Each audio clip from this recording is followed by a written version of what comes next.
सुप्रसिद्ध उद्योगपति रतन टाटा का 9 अक्टूबर 2024 को निधन हो गया। उम्र संबंधी परेशानियों की वजह से उन्हें मुंबई के ब्रीच कैंडी अस्पताल में भर्ती कराया गया था, जहां उन्होंने अंतिम सांस ली। इस खबर के बाद से पूरे देश में शोक की लहर है। लोग व्हाट्सएप, फेसबुक और इंस्टाग्राम से लेकर सोशल मीडिया के तमाम प्लेटफॉर्म्स पर रतन टाटा की तस्वीरें साझा करते हुए उन्हें याद कर रहे हैं। साथ ही प्रधानमंत्री नरेंद्र मोदी ने रतन टाटा के निधन पर गहरा शोक जताते हुए सोशल मीडिया प्लेटफॉर्म एक्स पर अपनी संवेदना व्यक्त की। उन्होंने लिखा, मेरे मन में श्री रतन टाटा जी के साथ हुई अनेकों मुलाकातों की यादें ताज़ा है। जब मैं गुजरात का मुख्यमंत्री था, तब हम अक्सर विभिन्न मुद्दों पर चर्चा करते थे। उनकी विचारधारा हमेशा गहन और समृद्ध होती थी। उनके निधन से अत्यंत दुखी हूँ। इस दुख की घड़ी में मेरी संवेदनाएं उनके परिवार, मित्रों और प्रशंसकों के साथ हैं। आइए इस वीडियो में जानते हैं भारत के रत्न रतन टाटा के बारे में। साल 1937 में जन्मे रतन टाटा का पालन पोषण 1948 में उनके माता पिता के अलग होने के बाद उनकी दादी नवाजबाई टाटा ने किया था। रतन टाटा साल 1962 में कॉर्नेल यूनिवर्सिटी से BA की डिग्री प्राप्त की थी। 1962 के अंत में भारत लौटने से पहले उन्होंने लॉस एंजल्स में जोन्स और इमंस के साथ कुछ समय काम किया।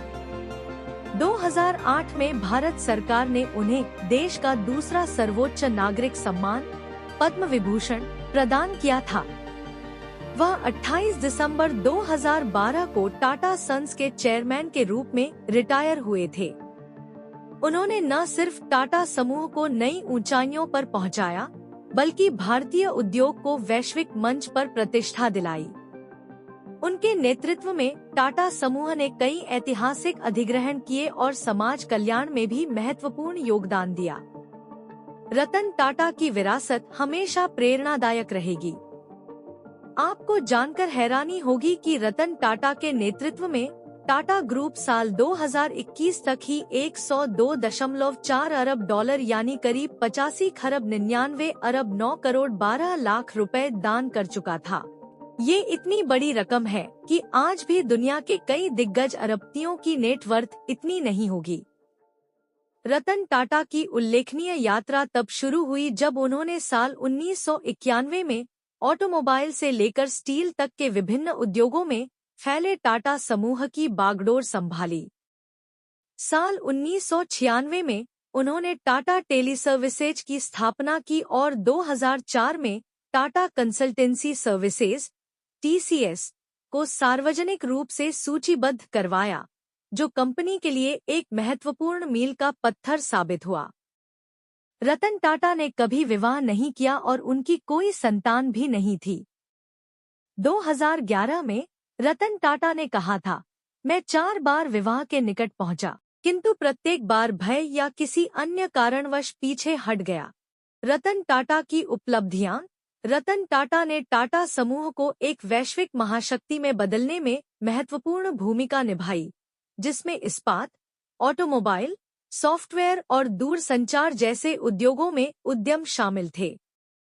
अपने करियर के शुरुआती दिनों में उन्होंने टाटा मोटर्स, पूर्व में टेल्को और टाटा स्टील सहित कई टाटा कंपनियों के साथ काम किया और national radio and electronics company को पुनर्जीवित किया। 1991 में वे JRD टाटा के बाद टाटा समूह के अध्यक्ष बने।